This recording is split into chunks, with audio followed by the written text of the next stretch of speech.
بسم اللہ الرحمن الرحیم۔ السلام علیکم سامعین کرام، آج کا موضوع ظالموں کا خوفناک انجام۔ قیامت کے دن ظالم اور مظلوم کی ملاقات ہوگی۔ ابو امامہ بیان کرتے ہیں کہ قیامت کے دن ظالم آئے گا، حتیٰ کہ جب وہ جہنم کے پل پر ہوگا تو مظلوم وہاں اس سے ملاقات کر کے اس سے اس کے ظلم کی یاد کروائے گا۔ پھر مظلوم ان ظالموں کا پیچھا نہیں چھوڑیں گے حتیٰ کہ ان کی تمام نیکیاں لے لیں گے۔ اگر ان کے پاس نیکیاں نہیں ہوں گی تو وہ اپنی برائیاں ان پر لاد دیں گے، لیکن اس کے بقدر جو ان پر ظلم ہوا حتیٰ کہ ان کو آگ کے سب سے نچلے گڑھے کی طرف لوٹا دیے جائیں گے۔ عبداللہ بن انیس رضی اللہ تعالیٰ عنہ بیان فرماتے ہیں کہ میں نے رسول اللہ صلی اللہ علیہ وسلم کو سنا کہ آپ فرما رہے تھے کہ نیکیوں اور برائیوں کا بدلہ ہوگا اور تیرا رب کسی پر ظلم نہیں کرے گا۔ اسی طرح ایک اور واقعہ ہے کہ ظالم دشمن کی ہلاکت کا نسخہ، یعنی کہا جاتا ہے کہ ایک آدمی کی کسی دوسرے آدمی سے بڑی گہری دشمنی تھی اور اس آدمی کا دشمن بڑا زوراور تھا، اس لیے یہ اپنے دشمن سے ہر دم خوفزدہ رہا کرتا تھا۔ اس کی سمجھ میں نہیں آتا تھا کہ کیا کرے۔ ایک مرتبہ سوتے میں اس نے خواب میں دیکھا کہ کوئی اس سے کہہ رہا ہے کہ نماز فجر کی سنتوں کی کسی ایک رکعت میں روزانہ علم تری کیف فعل ربک باصحاب الفیل پوری سورت پڑھا کرو۔ اس آدمی کا کہنا ہے کہ میں نے یہ سورت پڑھنا شروع کر دی، کچھ ہی مہینے گزرے تھے کہ میری اس دشمن سے جان چھوٹ گئی اور اللہ تعالیٰ نے اسے ہلاک فرما دیا، اور میں بھی ابھی تک وہ سورت پڑھتا ہوں۔ اسی طرح ایک اور واقعہ ہے کہ بڑھیا کا محل گرانے پر ظالم بادشاہ کا انجام۔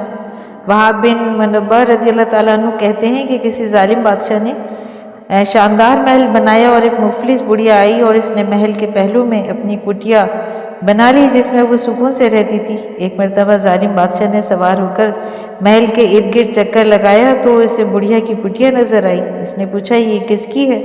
کہا گیا کہ یہ ایک بڑھیا کی ہے اور وہ اس میں رہتی ہے، چنانچہ اس نے حکم دیا کہ اسے گرا دو، لہٰذا اسے گرا دیا گیا۔ جب بڑھیا واپس آئی تو اس نے اپنے منظم کٹیا دیکھ کر پوچھا کہ اسے کس نے گرا دیا؟ لوگوں نے کہا کہ اسے بادشاہ نے دیکھا اور گرا دیا۔ تب بڑھیا نے آسمان کی طرف سر اٹھایا اور کہا کہ اللہ، اگر میں حاضر نہیں تھی تو کہاں تھا؟ اللہ تعالیٰ نے جبرائیل علیہ السلام کو حکم دیا محل کو اس کے رہنے والوں پر الٹ دو، اور ایسا ہی کیا گیا۔ اسی طرح ایک اور واقعہ ہے کہ حضرت سعید بن زید رضی اللہ تعالیٰ عنہ سے روایت ہے کہ رسول اللہ صلی اللہ علیہ وسلم سے ارشاد فرمایا کہ جس نے بالش بھر بھی زمین کا کوئی حصہ ظلم کے طور پر لے لیا، قیامت کے دن اس زمین کا اس کے گلے میں توق ڈالا جائے گا اور توق 7 زمینوں کا ہوگا۔ حضرت علی رضی اللہ تعالیٰ عنہ نے بیان فرمایا کہ میں نے رسول اللہ صلی اللہ علیہ وسلم کو ارشاد فرماتے ہوئے سنا کہ جب کسی بھی شخص نے بطور ظلم بالش بھر زمین لی اور اللہ تعالیٰ اس کو قیامت کے دن حکم دیں گے کہ اس کو اتنا کھودے کے ساتھ میں زمین کے آخر تک پہنچ جائے، اس کے بعد زمین کے اس حصے کو اس کے گلے میں توق بنا دیں گے جو قیامت کے دن کے ختم ہونے تک اس کے گلے کا توق بنا رہے گا، یہاں تک کہ لوگوں کے درمیان فیصلے ہوں گے۔ پھر اسی طرح ایک اور واقعہ بیان کیا گیا ہے کہ ظلم پر پورا شہر جل گیا۔ پرانے وقتوں کی بات ہے کہ ایک ملک کا بادشاہ مجوسی تھا۔ جس شہر میں اس بادشاہ کا محل تھا، اس نے ایک مسلمان بچے کو اس کے رب کا نام لے کر اسے تیر مارا، یہ کہہ کر تیر چلا دیا۔ تیر سیدھا اس بچے کی کنبڈی پر جا کر لگا۔ بچے نے وہ تیر کھینچ کر باہر نکالا اور زخم والی جگہ پر ہاتھ رکھ دیا، اور اس طرح بچے نے توحید کی خاطر اپنی ننھی سی جان کا نذرانہ پیش کر دیا۔ لوگ یہ منظر دیکھ کر چیخ اٹھے اور کہنے لگے کہ ہم بھی اس بچے کی خاطر خدا پہ ایمان لاتے ہیں جس کے لیے اس نے اپنی جان قربان کر دی۔ اسی طرح بادشاہ کی فوج میں سے آدھے سپاہیوں نے اسلام قبول کر لیا۔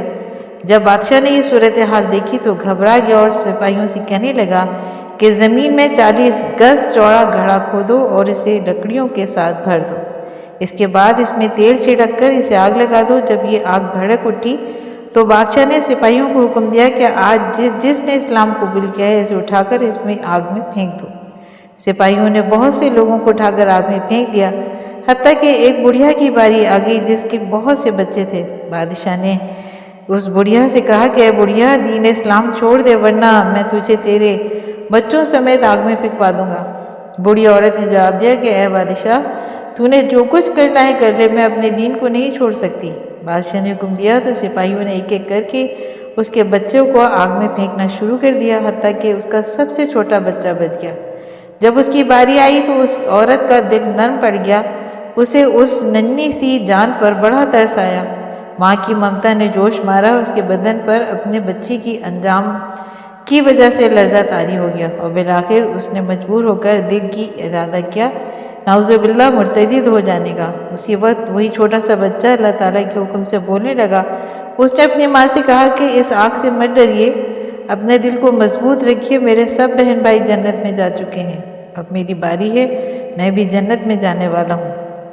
اتنے میں سپاہیوں نے زبردستی اس کے بچے کو چھینا اور آگ کے اس الاؤ میں پھینک دیا۔ یہ منظر دیکھ کر ماں کا دل پھٹ گیا اور وہ رونے اور چیخنے چلانے لگی۔ اس وقت خدا کی قدرت سے اس آگ میں سے ایک لپکا سا اٹھا اور سب سپاہیوں میں سے 40 گز کے اندر کھڑے سپاہیوں کو جلا کر خاکستر کر دیا۔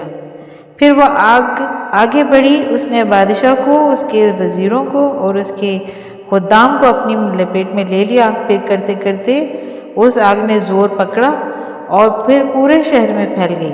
اس خطرناک آگ نے پورے شہر کو جلا کر خاکستر بنا دیا، اور شہر والوں میں سے اہل ایمان کے علاوہ کوئی بھی نہ بچ سکا۔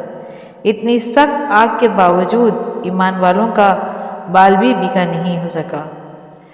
آہ جاتی ہے فلک پر لانے کے لیے، بادلوں ہٹ جاؤ، دے دو راہ جانے کے لیے۔ اے دعا ہاں عرض کر عرش الہی تھام کے، اے خدا رخ پھیر دے اب گردش ایام کے۔ خلق کے راندے ہوئے، دنیا کے ٹھکرائے ہوئے، آئے ہیں اب تیرے در پر ہاتھ پھیلائے ہوئے۔ گناہ گار ہیں، بدکار ہیں، ڈوبے ہوئے ذلت میں ہیں، کچھ بھی ہیں لیکن تیرے محبوب کی امت میں سے ہیں۔ سامعین کرام، آپ کو آج کا واقعہ پسند آیا ہو تو آپ اپنے چینل فضائل اسلام کو لائک اور سبسکرائب کیجیے، اور ساتھ لگے بیل آئیکن کو پریس کیجیے تاکہ آنے والی نئی ویڈیوز آپ کو سب سے پہلے ملیں۔ شکریہ۔